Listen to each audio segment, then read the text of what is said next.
Hai, selamat datang di podcast HMI Hukum Sika. Kali ini podcast HMI Hukum Sika di bidang Kominfo akan mengadakan podcast bersama salah satu senior di HMI. Dan di sini gue nggak sendiri, podcast kali ini gue ditemenin sama senior gue juga, yaitu Bang Iksan. Di pembahasan kali ini, sebelum jauh, izinkan gue sebagai host mengenalkan atau menjelaskan tentang podcast kali ini. Untuk sebelumnya, kepada senior atau pemateri, silahkan diperkenalkan diri masing-masing. Oke, dari siapa dulu nih? Mungkin baiknya dari langsung narasumber aja kali ya? Iya, narasumber kali ya, boleh. Oke, hai semuanya, gue Fitri Firdausya. Gue merupakan salah satu kader dari HMI Komisariat Hukum Unsika, dan kebetulan banget hari ini gue diundang untuk sharing session bersama di podcast dari Kominfo untuk ngebahas tentang, ini udah bisa langsung diomongin dulu nih pembahasannya. Boleh. Kalau ngebahas tentang beasiswa dan apa aja sih yang bisa kita bisa kita lakuin untuk dapat beasiswa, atau setidaknya kita punya lah basic ilmu pengetahuan tentang beasiswa gitu sih. Benar. Oke, tapi sebelumnya gue mau nanya kabar dulu nih, Vin. Oke, boleh. Sedang sehat? Iya, sangat sehat sekali. Alhamdulillah sih, kayak lagi enjoy. Terus karena di kosan juga lebih sendiri, jadi kayak lebih bagus juga gitu. Lagi enak aja. Oke. Lagi senggang lah ya. Iya, mantap. Kebetulan Yunda Findri ini kan selaku sekretaris umum dari Kohati HMI Komisariat Hukum Unsika, dan sekaligus salah satu penerima beasiswa dari Pertamina. Nama beasiswanya apa sih kalau boleh tahu? Oke, jadi gue merupakan penerima dari beasiswa Pertamina Foundation 2019. Jadi itu tuh kayak beasiswa yang diadain sama pihak Pertamina ke universitas-universitas yang memiliki mitra bersama. Jadi nggak semua universitas itu memiliki mitra bersama Pertamina. Jadi kayak universitas tertentu aja. Nah, kebetulan kampus kita tercinta, Unsika, merupakan salah satu mitra bersama Pertamina Foundation. Jadi gue berkesempatan untuk menjadi salah satu penerima beasiswa tersebut. Oke. Terus mau nanya lagi nih kepada Saudara Findri nih. Apa sih perbedaan beasiswa dari Kemendikbud dengan beasiswa dari perusahaan BUMN atau swasta gitu? Kan pasti beda dong. Kalau kita lihat nih, kita bedah dulu kali ya macam-macam beasiswa yang kita temuin di kampus kita. Kalau bisa gue tarik nih, itu tuh ada 3 kategori beasiswa. Yang pertama adalah kategori beasiswa yang diberikan dari Kemendikbud atau pemerintahan. Yang kedua adalah beasiswa yang diberikan oleh pemerintah daerah. Dan yang ketiga adalah beasiswa yang diberikan oleh pihak swasta atau perusahaan BUMN atau perusahaan swasta lainnya. Nah, kalau misalkan kita lihat dari beasiswa yang diberikan oleh pemerintah atau melalui Kemendikbud, itu biasanya kalau kita tahu tuh kayak bidik misi atau yang sekarang udah jadi KIP. Terus ada juga beasiswa apa yang namanya aku lupa, itu tuh diberikan ke siswa tapi jangka waktunya tuh per tahun gitu. Aku lupa nama beasiswanya. Tapi udah 2 tahun sekarang itu tidak ada lagi beasiswa itu. Mungkin belum diupdate lagi. Lalu yang kedua tuh beasiswa dari pemerintah daerah. Nah, di Karawang sendiri kan ada tuh beasiswa yang diberikan kepada mahasiswa dalam bentuk Karawang Cerdas. Nah, kayak gitu kan. Terus di beberapa daerah juga ada kayak Kartu Jakarta Pintar dan lain sebagainya. Terus baru tuh ke beasiswa yang diberikan oleh perusahaan, khususnya ini BUMN dulu ya, kayak beasiswa Bank Indonesia, terus beasiswa Pertamina. Juga kalau misalkan kita lihat di universitas lain itu kayak ada beasiswa dari Jarum, terus ada juga kan Bank BRI. Cuma kalau kita lihat dari kriteria-kriteria dari beasiswa Jarum dan Bank BRI itu tidak memenuhi Unsika karena ada kriteria akreditasi per fakultasnya itu harus A, sedangkan beberapa fakultas di Unsika itu masih akreditasi B.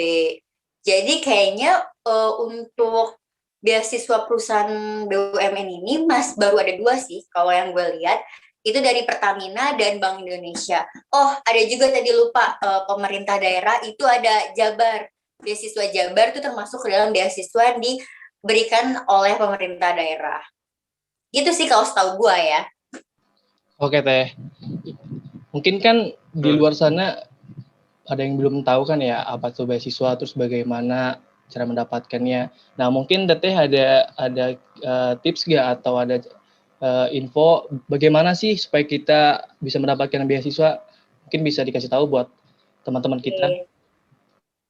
Bagaimana sih kita untuk mengetahui kok dia bisa dapat beasiswa, kok dia tahu banget sih informasi beasiswa, update banget nih, jangan-jangan punya orang dalam dan lain sebagainya.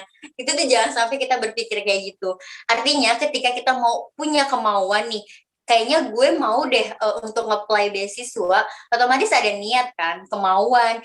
Artinya mau nggak mau kita tuh harus cari sendiri informasi tersebut, kayak tanya-tanya sama senior-senior atau tanya-tanya sama teman-teman terdekat. Terus kita tuh hidup dalam suatu teknologi yang maju gitu. Nah, dan itu tuh kayak kita manfaatkan, cari di platform digital seperti Instagram, TikTok, apalagi sekarang benar-benar kayak banyak banget nih akun-akun beasiswa yang kayak nyebarin informasi beasiswa. Jadi menurut aku bagaimana kita untuk cari tahu informasi beasiswa itu ya dari diri kita. Kira-kira gimana sih cara kita mendapat beasiswa? Berarti ya kita mau nggak untuk nyari informasi tersebut.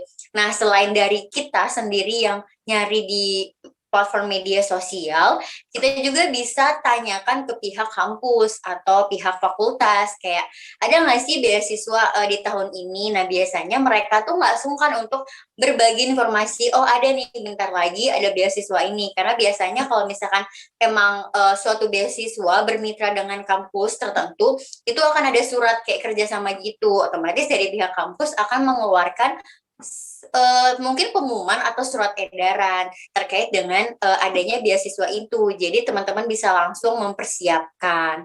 Nah, untuk tips dan trik mendapatkan beasiswa, menurut kemarin aku udah bikin listnya sih. Jadi kemarin itu ada Pertamina Foundation buka lagi untuk tahun 2021. Oh wait, aku bilang tadi penerima beasiswa 2019 ya. Aku lupa, aku penerima beasiswa 2020. Untuk penerimaan 2021, kemarin juga aku ngasih beberapa tips dan trik untuk teman-teman. Setidaknya tips dan trik ini nih untuk menenangkan mereka ketika wawancara. Hal yang paling aku garis bawah itu yaitu apa sih yang membuat kita layak untuk mendapatkan beasiswa tersebut. Gue layak nih dapat beasiswa karena misalkan gue ngerasa gue tuh mampu, dan gue ngerasa kalau misalkan gue udah aktif nih, baik itu dalam pendidikan ataupun non akademik gitu. Terus bisa juga gue siap nih untuk dapat beasiswa karena uang beasiswa itu akan gue gunakan untuk ini gitu. Nah, karena dengan niat seperti itu tuh bakal kayak lebih gampang untuk kita ke tahap-tahap selanjutnya. Jadi ketika kita daftar administrasi, pada saat tahap administrasi kita enjoy dan yakin untuk dapat mendapatkan beasiswa itu. Terus pada tahap wawancara ya kita juga nggak bingung karena kita udah punya keyakinan itu sih kalau menurut gua.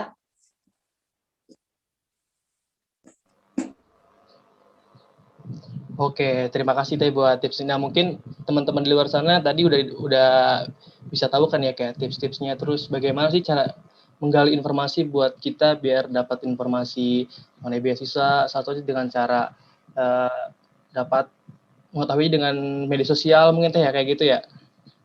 Iya, bener banget sih, kayak main-main lah ke media sosial, kayak jangan malah mainnya yang kayak hal yang nggak penting gitu, kayak kita bisa kok dapat informasi, gali-gali informasi. Oke, terima kasih Teh. Yeah. Oh iya, Vin, boleh rekomendasi nggak, Vin? Kira-kira situs apa aja sih yang terpercaya gitu kan? Zaman sekarang tuh banyak kayak situs beasiswa bodong gitu, kayak dia ngasih info beasiswa tapi taunya dipungut biaya. Kan bukannya beasiswa tuh full gratis gitu kan, apa pakai biaya tuh, Pin? Oke, Jadi kalian sebenarnya rekomen gue lah juga menemukan situs-situsnya. beberapa platform ini ya beasiswa, karena ada juga beasiswa yang berembel, mungkin ini teman-teman bisa temuin kayak beasiswa ke luar negeri, kayak beasiswa kunjungan ke luar negeri gitu. Tapi ujung-ujungnya tuh ada biaya pendaftaran kayak gitu. Nah, ketika biaya pendaftaran ternyata ada seleksi lagi di mana yang teman-teman tuh bisa tetap ikut walaupun yang kayak seleksi asal membayar sejumlah uang. Dan itu tuh uangnya kayak lu sama aja pergi jalan-jalan sendiri ke luar negeri gitu. Itu tuh gue temuin, dari itu tuh gue temuin gitu kayak, oh ternyata ada juga nih yang kayak gini. Terus menurut gue kalau misalkan emang beasiswa yang ada di Indonesia kayak khususnya maksudnya tadi kan yang mau pada pergi ke luar negeri gitu. Nah untuk beasiswa yang emang untuk pendidikan gitu, bukan kayak studi banding dan sebagainya. Kalau menurut gue tuh kayaknya nggak ada deh untuk biaya pendaftaran gitu. Mungkin kalau misalnya ada biaya pendaftaran harus di cross check lagi ini biaya pendaftaran tuh lari kemana sih? Karena biasanya kayak Bank Indonesia, Pertamina Foundation kayaknya sama sekali nggak ada biaya pendaftaran gitu. Mungkin kayak misalnya ada biaya paling kayak misalnya ada materai gitu-gitu ya itu untuk kita beli sendiri gitu. Kalau untuk kayak adanya biaya itu kayak harus di cross check lagi sih kayak larinya biaya itu untuk apa gitu. Nah untuk platform sendiri yang lebih kalau gua pribadi tuh misalkan Pertamina Foundation. Nah Pertamina Foundation ini beasiswanya ini punya platform digital sendiri gitu. Mereka punya akun Instagram sendiri dan akun media sosial lainnya. Artinya ya udah kita pantengin aja tuh di akun itu karena udah pasti itu merupakan official akunnya mereka.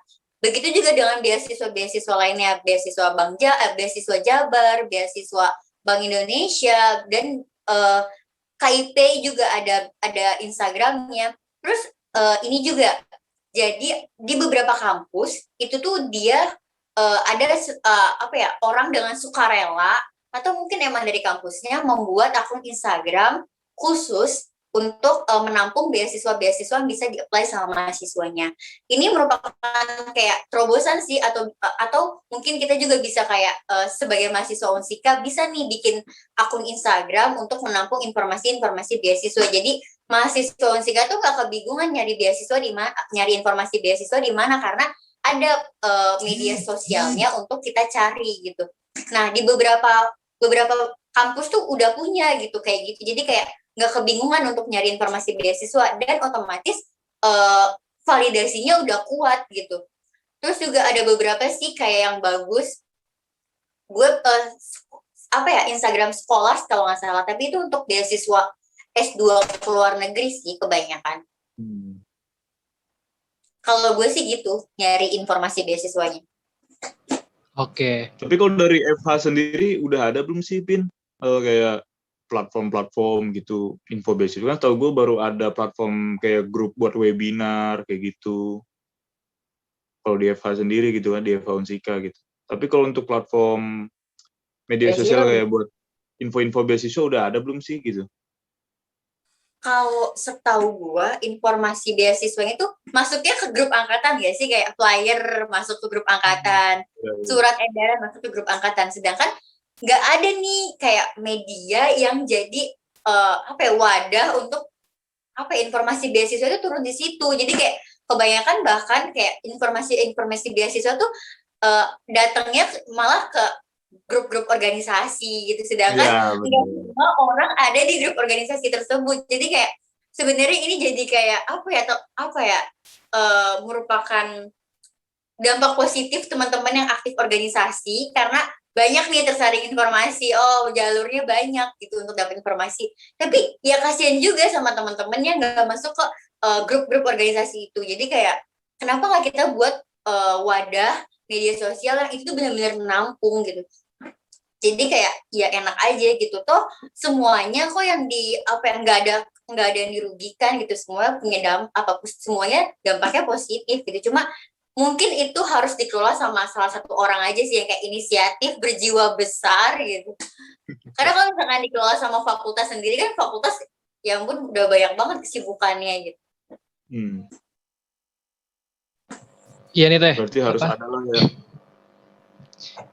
Kan tadi udah dijelasin nih kayak bagaimana sih cara kita dapat informasi lebih lanjut tentang beasiswa, terus bagaimana trik dan triknya buat kita tahu bahwa ada beasiswa yang sedang dibuka. Nah, ini mau nanya nih Teh, selama Teteh mendapatkan beasiswa, apa aja sih yang didapat selama menerima beasiswa Pertamina? Mungkin bisa sharing-sharing buat teman-teman di luar sana yang belum tahu. Entah itu nominal, Nah, bener. materi yang udah dapat gitu ya kan. Ya, kita buka-bukaan aja di sini. Iya ya. Enjoy gitu. Hal pertama mungkin gue bakal bikin 2 kategori ya. Yang pertama mungkin dari bahasanya nominal apa ya? Uang pembinaan. Yang pertama terkait dengan uang pembinaan, lalu yang kedua terkait dengan organisasi atau leadership-nya. Jadi kalau misalkan uang pembinaan, mungkin di beberapa beasiswa ini sama. Yang pertama itu ada biaya hidup. Jadi itu biaya hidup diberikan setiap bulannya dengan nominal berapa. Terus ada juga uang UKT atau bantuan UKT. Jadi misalkan teman-teman dapat UKT sekian, nah tapi dapat bantuan UKT-nya sekian. Misal siapa nih? Misal bantuan UKT itu 4 juta gitu. Nah, ini nih setiap anak dapat bantuan 4 juta semua UKT. Mau dia UKT-nya cuma 3.500.000, mau dia UKT-nya 6.500.000, 5 juta, enggak deh 6 juta ya. 5 juta, 5.600.000. Jadi bantuan yang diberikan itu bantuan yang diberikan itu senilai 4 juta. Lalu ada juga uang pembinaan yang diberikan uang kebutuhan pokok intinya yang diberikan setiap bulannya gitu. Itu uang terkait dengan uang pembinaan. Otomatis itu yang bakal didapat. Nah, terkait dengan nanti manajemen uang beasiswa ntar gue ceritain lebih lanjut. Nah, yang kedua itu terkait dengan leadership. Biasanya di beasiswa itu nggak semua beasiswa kayak gini, tapi biasanya ada wadah tersendiri untuk apa ya? Untuk melatih teman-teman yang sudah mendapatkan beasiswa. Nah, pelatihannya itu bisa terkait dengan leadership, misalkan ngerjain proker-proker yang diberikan gitu. Jadi biasanya ada proker-proker khusus yang memang ditentukan oleh pihak si pemberi beasiswa kepada penerima beasiswa terkait dengan kayak aksi-aksi yang diberikan. Contohnya kalau misalkan Pertamina Foundation. Nah, Pertamina Foundation itu arahnya lebih kepada alam gitu, lebih kepada kesehatan bumi dan lain sebagainya. Oleh karena itu dibuatlah organisasi Sobat Bumi. Sebenarnya organisasi Sobat Bumi itu benar-benar kayak udah luas banget, kayak dari Sabang sampai Merauke udah ada. Karena saking luasnya dan semakin bertumbuhnya organisasi Sobat Bumi, akhirnya Sobat Bumi itu jadi kayak udah nggak sama Pertamina. Nah, ada lagi kan kayak misalkan beasiswa Bank Indonesia itu kan organisasinya namanya Genbi gitu, dan beberapa lainnya kayak Bidik Misi juga kan namanya Formadiksi. Nah, itu tuh untuk kayak pertama melatih leadership, terus kayak bagaimana sih kita berlatih di organisasi tersebut, bagaimana kita memanage organisasi tersebut gitu. Nah, udah ya terkait dengan itu sih kalau gue impact-nya itu. Terus juga ada pelatihan kayak LDKS gitulah, LDKM gitu. Nah, kayak pelatihan yang diberikan, terus kita ketemu sama teman-teman semua penerima beasiswa dari Sabang sampai Merauke, ditemuin dalam satu makrab gitu lah ya, kayak gathering gitu. Terus kayak sama-sama belajar budaya mereka dan lain sebagainya. Itu sih yang aku dapat. Terus juga aku jadi lebih kenal sama teman-teman yang lain gitu. Apalagi aku ikut pengurus pusat. Jadi aku ikut kepengurusan Sobat Bumi Pusat gitu. Jadi ada Sobat Bumi Regional dan Sobat Bumi Pusat. Nah, aku tuh ikut kepengurusan Sobat Bumi Pusat. Jadi aku bisa kenal nih sama teman-teman dari Aceh, dari mana-mana sampai ke Papua gitu. terus terkait dengan manajemen keuangan ini ya beasiswa. Nah sebenarnya ketika pihak pemberi beasiswa memberikan uang kepada mahasiswa atau kepada penerima beasiswa itu kayak ya udah mau digunakan kayak gimana. Cuma kita kan harus punya manajemen keuangan ataupun kayak setidaknya kita harus berpikir kira-kira uang ini mau kita gunakan untuk apa sih, setidaknya yang memberikan dampak positif untuk kita. Jangan sampai kayak uang ini kayak dibelikan emang kayak udah terserah kita, udah punya hak kita, tapi setidaknya apa ya, jangan lupa untuk berbagi, terus jangan lupa untuk ke niat awal, apa sih niat awal kita untuk mendapatkan beasiswa tersebut. Misalkan niat awalnya untuk memenuhi kebutuhan sehari-hari, ya sudah gunakan uang itu untuk memenuhi kebutuhan sehari-hari dengan manajemen yang baik. Ada juga ikut kayak misalkan untuk les kayak misalkan aku mau deh dapat uang karena aku mau dapat uang beasiswa karena aku mau ikut pelatihan misalkan bahasa Inggris nih, kan itu lumayan tuh berbayar. Nah bisa gitu, itu dimanfaatkan dengan baik dan benar gitu sih. Berarti bisa juga buat hedon-hedon gitu pinnya uang beasiswa gitu atau gimana? Bentar nggak kedengeran. Oh iya.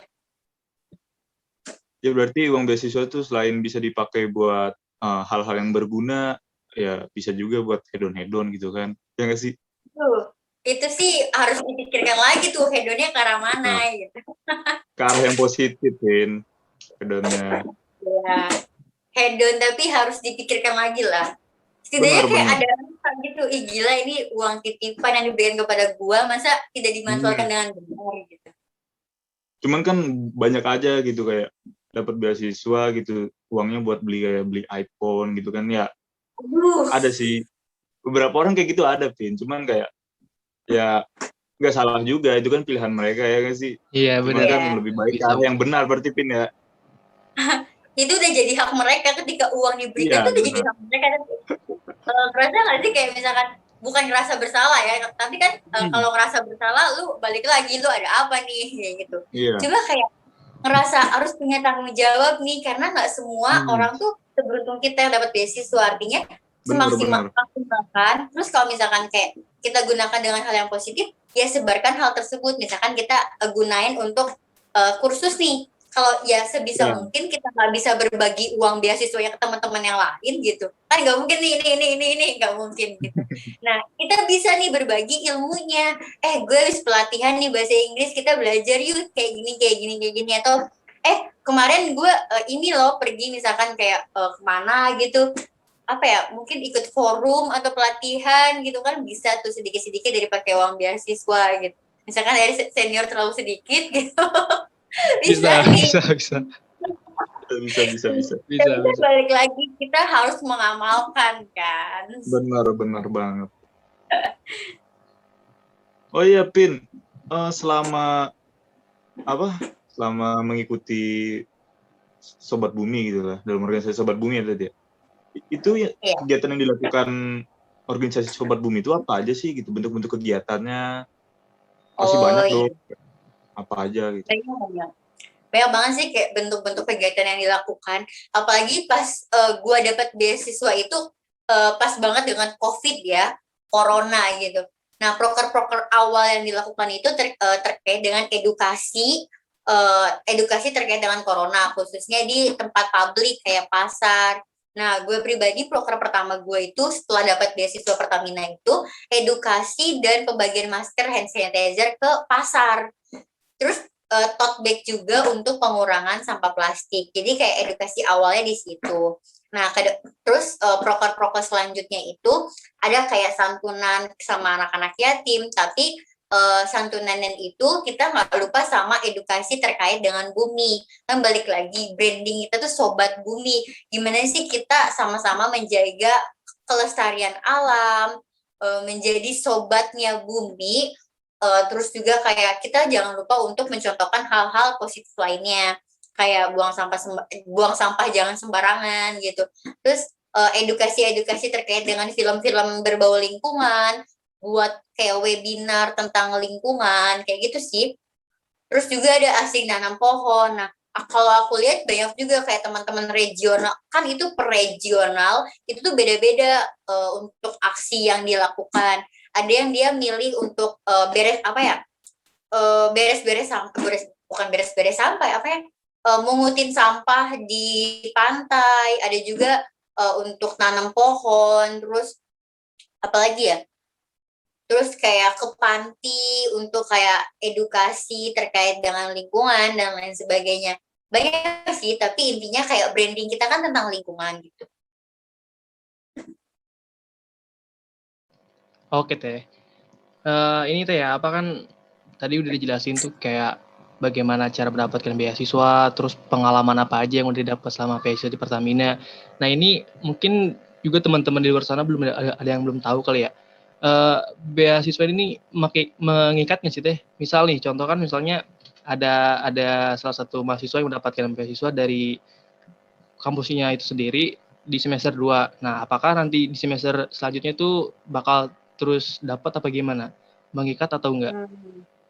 Oke. Terkait dengan statusnya kali ya.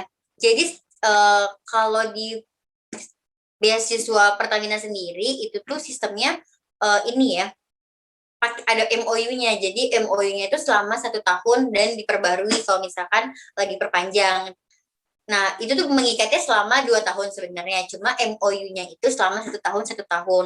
Nah, 1 tahun itu kita bakal dapat uang pembinaan dan bantuan UKT itu selama 2 kali. Yaitu kayak semester, kan itu 1 tahun kan ada 2 semester. Jadi kayak semester 1 dan semester 2 gitu. Kayak semester pertama dan semester kedua. Nah, untuk hal-hal lainnya yang mengikat itu kayak selama kita mendapatkan beasiswa, klien pun ketika misalkan mengadakan beasiswa, mereka juga nggak nerima untuk orang-orang yang masih terikat dengan beasiswa lain gitu. Jadi kayak syaratnya itu kita nggak bisa nerima dari beasiswa tempat lain, dan dari Pertamina pun nggak bisa nerima orang yang punya beasiswa di tempat lain gitu. Jadi kayak nggak bisa nih, kita harus kayak patuh sama aturan tersebut. Gitu deh. Baik. Mungkin dari Bang Iksan ada yang ingin ditanyakan, bisa langsung tanyakan ke narasumbernya. Kalau dari gue sih lebih ke penasaran gitu. Ada nggak sih momen-momen yang nggak terlupakan gitu, yang masih membekas di dalam hati dan pikiran Findri selama mengikuti kegiatan Sobat Bumi ini gitu, entah itu dari bentuk pengabdiannya atau dari teman-temannya atau dari apanya gitu. Ada nggak sih, Pin? Oke, ada banget dong. Pasti kayak ketika kita punya pengalaman baru, pasti kita punya hal yang nggak bisa dilupain. Salah satu pengalaman yang nggak bisa aku lupain ketika jadi keluarga Pertamina Foundation Sobat Bumi Indonesia itu, yaitu pada tahap wawancara. Ini yang pertama awal mulai itu pada tahap wawancara. Bener-bener nggak bisa aku lupain karena itu bener-bener nervousnya banget. Dan aku itu sebenarnya nggak izin sama orang tua untuk ikut beasiswa, karena aku takutnya ketika gue bilang pas awal-awal daftar, tapi ternyata di administrasi nggak keterima, itu kayak takut bikin kecewa orang tua gitu. Akhirnya udahlah nggak usah bilang, nanti aja kalau misalkan emang udah di tahap udah dilulus baru bilang, biar kayak senengnya langsung gitu, daripada nanti kalau misalkan kayak gagal terus kayak takut kecewa gitu. Tapi pas wawancara ini, aduh ragu nih karena belum ada doa ibu gitu. Semuanya udah prepare, semua udah lengkap banget lah, udah siap. Tapi kayak masih ada yang ganjel banget. Aduh, doa ibu nih nggak bisa nih. Akhirnya detik-detik sebelum wawancara itu sungkem dulu sama mama maaf, baru ngasih tahu kalau misalkan Findri dapet nih beasiswa dan sekarang wawancara. Nah itu mama kaget sih, kayak kok nggak bilang gini. Iya, soalnya takut nanti gagal pada saat wawancara, terus malah ngecewain kan. Jadi kayak mending nanti aja, tapi ternyata masih ada ngeganjel karena belum ada doa ibu. Akhirnya kayak ya udah ya, semangat. Nah pada tahap wawancara tuh bener-bener kayak enjoy. Semua penanya tuh bener-bener baik banget, kayak ngarahin, nanya dengan kayak pokoknya kayak yang pun kayak udah temenan aja gitu si wawancara gitu. Kayak itu jadi kayak pengalaman banget sih, dan juga banyak hal-hal yang bisa aku dapetin di wawancara itu, kayak pengalaman kayak misalkan eh, kemarin juga kayak dikasih tahu, oh kamu tuh tipe kalau orang yang seperti ini, kamu cocok deh nanti ketika lulus kamu seperti ini. Nanti ketika kamu jadi penerima beasiswa, jangan lupa kamu untuk mengasah skill kamu di sini, di sini, dan sini. Dan itu tuh benar-benar jadi kayak, oke, terima kasih banyak, karena belum tentu setiap orang kan kayak belum tentu bisa menilai diri kita gitu. Jadi kayak ketika ada orang yang bisa mengarahkan itu, aku benar-benar terima kasih banget sih. Ini ada aku, ada gue, kayak benar-benar terima kasih banget sih.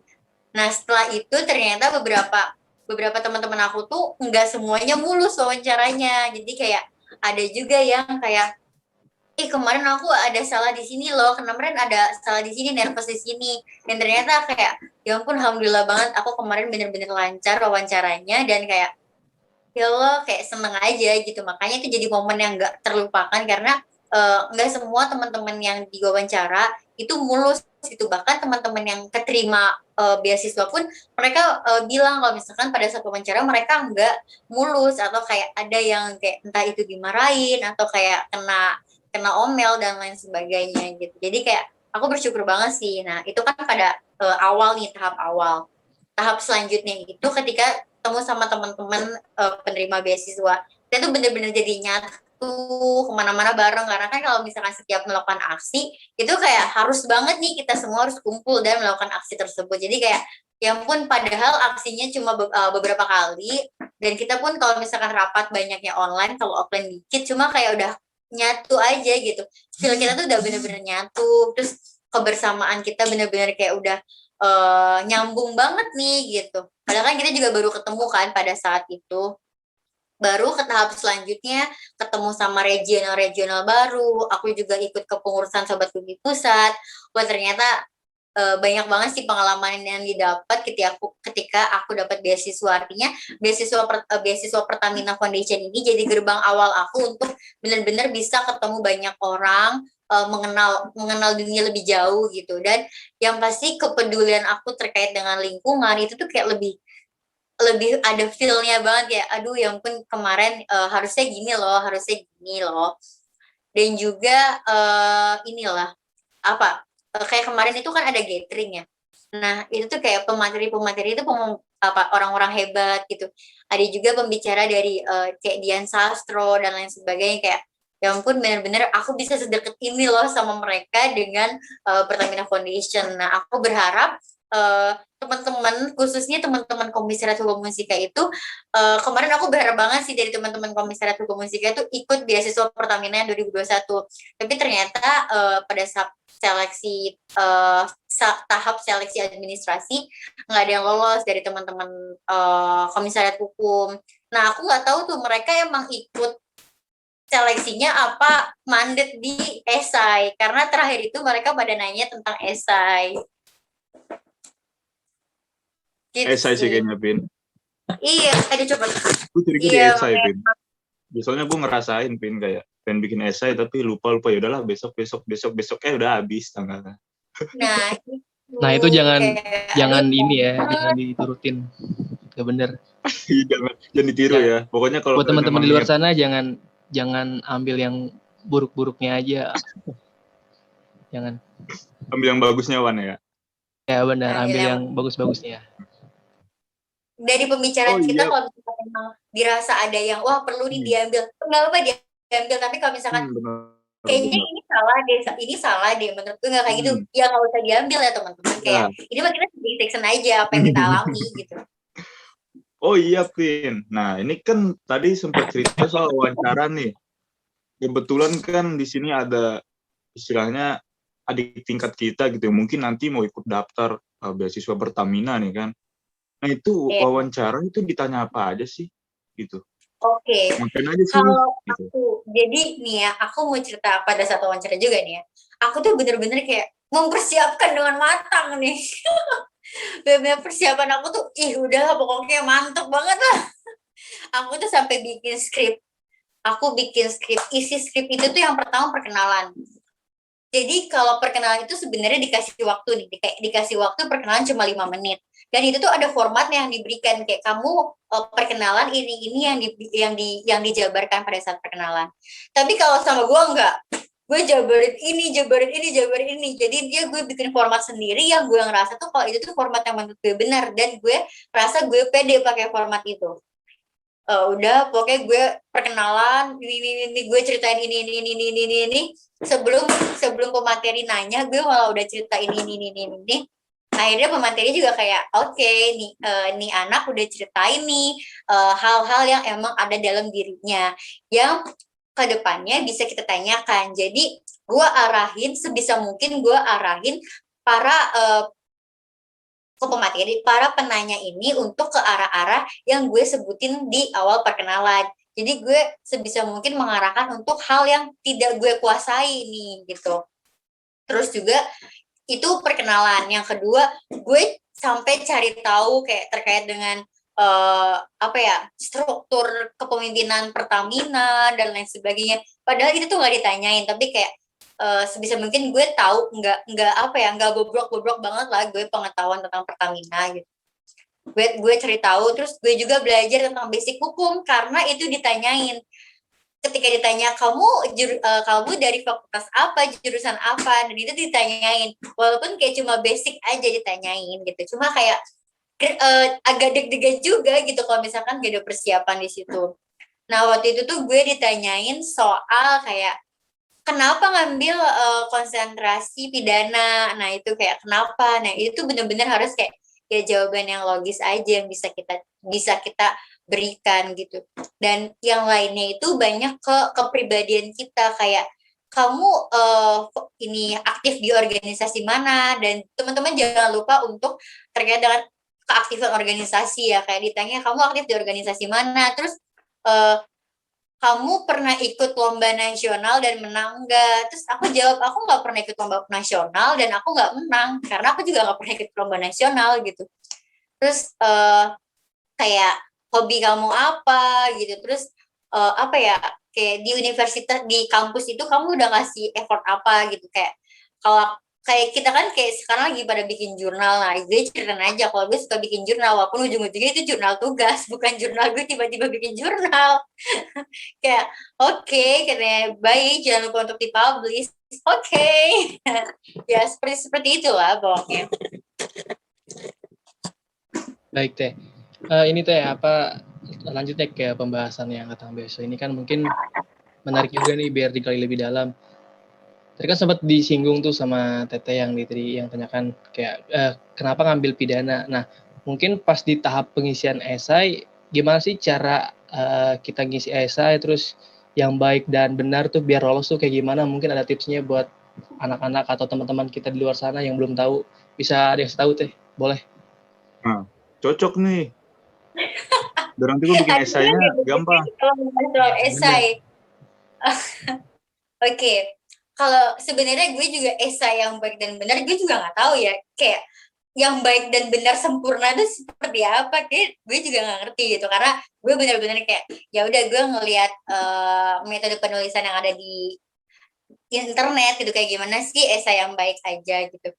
Nah kalau dari pengalaman gue menulis esai, waktu itu tuh temanya itu terkait dengan COVID ya, kayak kamu intinya tuh lebih kepada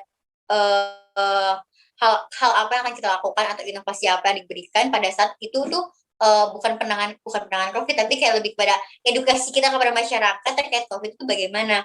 Nah kalau menurut gue inti dari bikin esai itu bukan seberapa banyak lembar esai lu, seberapa bolak-balik kata-kata lu, tapi lebih kepada sasaran esai lu tuh nyambung nggak sih gitu, isi esai lu tuh nyambung nggak sih sama yang tujuan lu bikin esai itu gitu, kayak tema tujuannya ini, esensi dari esainya tuh bener nggak sih.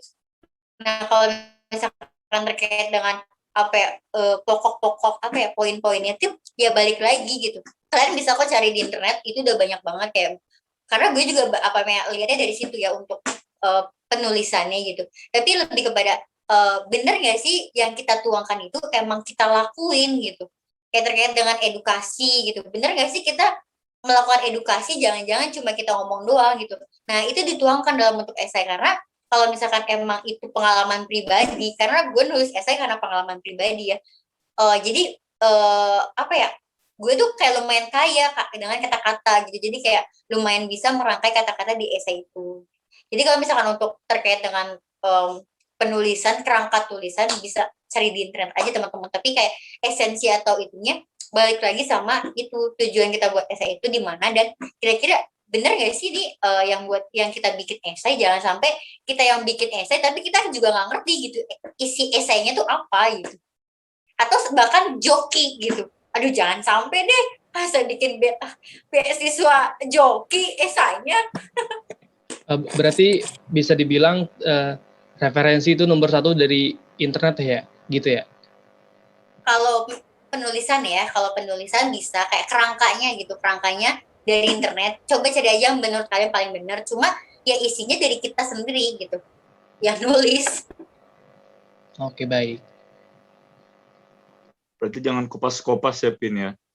Aduh, jangan Harus kopas-kopas deh. orisinil. Oke, benar-benar. Orisinil, iya orisinil banget. Cari referensi boleh, cuma ya harus setidaknya ya kita masa sih nggak bisa bikin esai gitu. Oh iya, Pin. Tadi Pin kan sempat menyinggung nih pas wawancara tuh ditanya aktif organisasi segala macem. Berarti penting nggak sih keaktifan organisasi menurut Pindri gitu untuk beasiswa, untuk mendapatkan beasiswa gitu? Penting nggak sih, Pin? Menurut gue penting banget karena itu jadi kayak apa ya, tolak ukur mereka untuk menerima kita, karena kan balik lagi setelah dapat beasiswa itu kita tuh bakal terikat sama organisasi yang dimiliki oleh mereka. Artinya kalau mereka nggak nilai kita dari keaktifan organisasi, bagaimana mereka yakin kalau misalkan kita bakal diterima di organisasi di beasiswa tersebut gitu. Jadi kayak penting banget nih.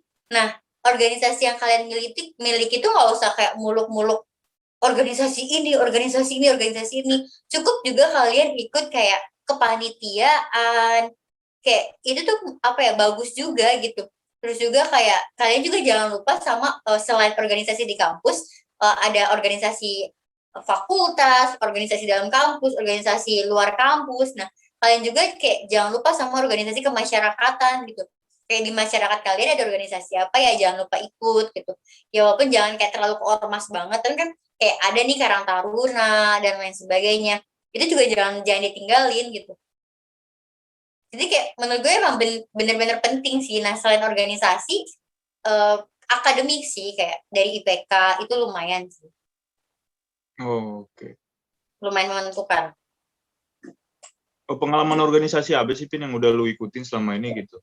Soalnya kan gue penasaran gitu, lu kayaknya aktif banget gitu. Apa aja sih yang udah lu ikutin? Organisasi apa aja sih? Mungkin teman-teman juga penasaran ya sama. Iya, benar. Ini bisa di skip aja lah pertanyaannya. Enggak, ini harus lah, jawab lah. Kan banyak banget kayaknya nih. Enggak lah, kayak basic-basic aja, beasiswa apa, organisasi basic di kampus, ikut organisasi KPS, terus juga kemarin BEM, terus juga HMI tercinta ini, jangan lupa. Benar ya, benar. Benar. Terus juga gue itu ada organisasi di desa.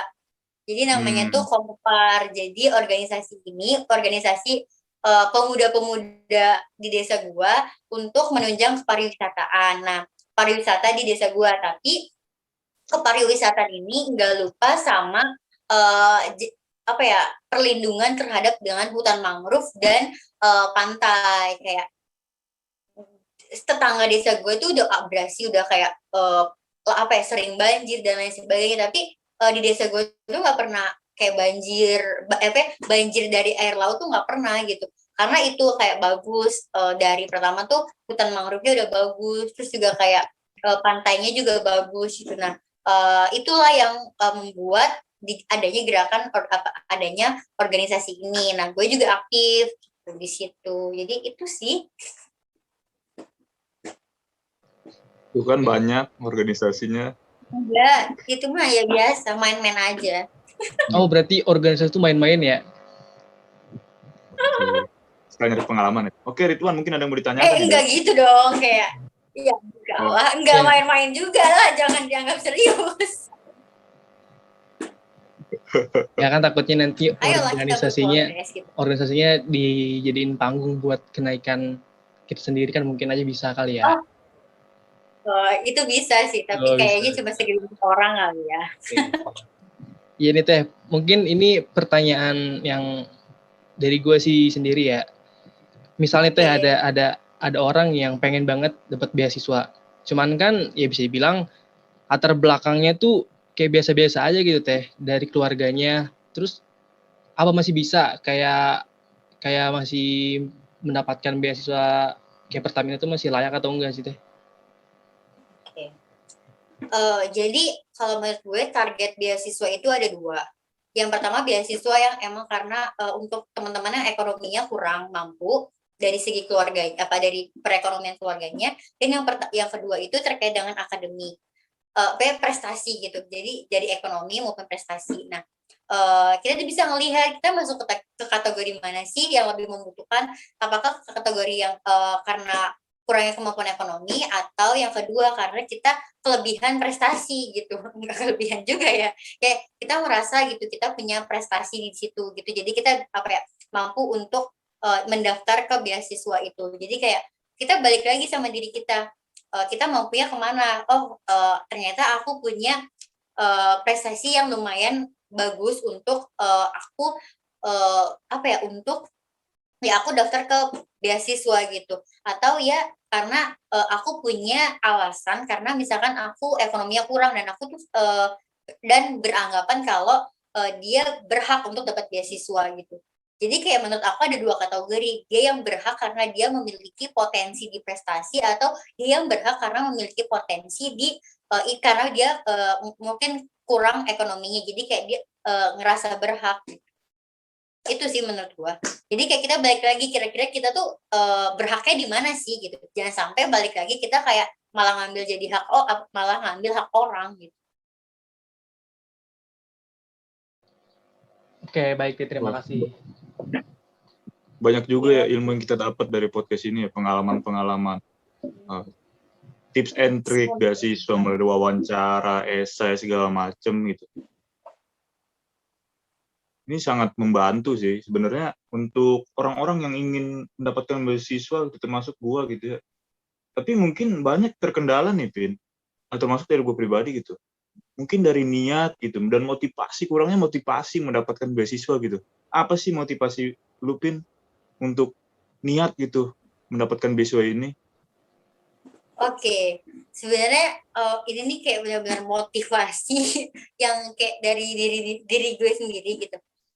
Ketika kayak gue ngelihat orang tua kerja dan lain sebagainya, kayak oke, gue pengen deh untuk ngebantu perekonomian mereka, apalagi gue masih punya adik yang masih ditanggung sama mereka gitu. Jadi kayak setidaknya gue sedikit untuk mengurangi beban mereka. Selain itu juga ya gue tuh mau punya sedikit rezeki untuk gue ikut beberapa pelatihan yang menurut gue tuh kurang di situ. Nah, gue tuh pengen banget yang pertama itu gue mau les bahasa Inggris, karena gue ngerasa gue kurang banget sih di bahasa Inggris, makanya kayak kayaknya emang gue mau deh ikut beasiswa ini gitu. Jadi kayak gue memanfaatkan, terus gue juga kayak gue kayaknya pengen dia punya tabungan untuk kedepannya, karena gue mau kesini kayak contohnya kayak ikut setelah lulus ikut sekolah advokat, ataupun gue mau deh daftar ini karena ada juga kan untuk ini pelatihan tes CPNS kayak gitu. Nah, gue tuh pengen dia punya sedikit rezeki untuk gue sumbangkan, atau gue investasikan ke pelatihan tersebut gitu sih. Jadi kayak gimana caranya gue tetap bisa produktif, gue bisa memanfaatkan prestasi yang ada untuk jalan keproduktifan gue. Penunjang produktivitas gitu sih. Oke. Keren. Berarti memang motivasi itu harus kembali lagi ingat kepada orang tua lah ya. Udah banting tulang, dan kita harus punya niat untuk membantu mereka, dan istilahnya punya niat untuk mandiri lah ya, seminimal mungkin tuh bisa mandiri gitu, walaupun sedikit gitu kan, walaupun ya bisa aja nanti ya setidaknya lulus bisa tadi kayak Vindri gitu, investasi ke pelatihan gitu kan. Mungkin untuk podcast hari ini mungkin kita finishkan lah ya, selesai, karena sudah 1 jam podcast ini berjalan. Berarti kesimpulannya tuh ya beasiswa itu bisa didapat jika kita punya niat gitu kan, iseng-iseng aja gitu. Terus materi yang berbentuk uang gitu yang didapat dari beasiswa itu harus diinvestasikan ke pelatihan-pelatihan untuk masa depan gitu kan, Vin ya. Jangan sampai gitu pakai uang beasiswa untuk hedon gitu kan, kayak itu sih harus dikurangi. Harus dikurang, boleh hedon, cuman jangan terlalu hedon banget lah gitu. Ada harus disisihkan buat investasi gitu. Jangan terlalu over kebetulan di sini mungkin juga ya. hujan nih. Mungkin terima kasih buat Yunda Vindri nih udah mengisi podcast ini ya. Benar-benar bermanfaat banget ilmunya gitu kan. Benar-benar kita terbuka lah untuk next kalau ada beasiswa gue ikut lah gitu ya. Mungkin Ridwan mau ikut nih. Ya, boleh. Benar-benar. Ya, boleh. Mungkin nanti triknya sangat membantu sebenarnya. Kalau menurut gue pribadi gitu ya, ini sangat membantu seperti ini gitu kan. Jarang juga ada orang yang mau sharing-sharing soal beasiswa gitu kan. Banyak kan ya udah terima beasiswa ya udah nikmat sendiri, tapi Yunda Vindri ini mau menceritakan, berbagi pengalaman, sharing dan segala macam gitu ya. Mungkin sekian dari podcast hari ini. Terima kasih sekali lagi buat Vindri ya, jaga kesehatan, semoga sehat selalu. Semoga yang diniatkan tadi selama sharing tuh berjalan dengan lancar dan dikabulkan oleh Allah Subhanahu wa taala. Kami tutup. Wassalamualaikum warahmatullahi wabarakatuh. Waalaikumsalam warahmatullahi wabarakatuh. Terima kasih banyak. Lancar terus prokernya. Yuk, makasih. Oke, makasih. Ini live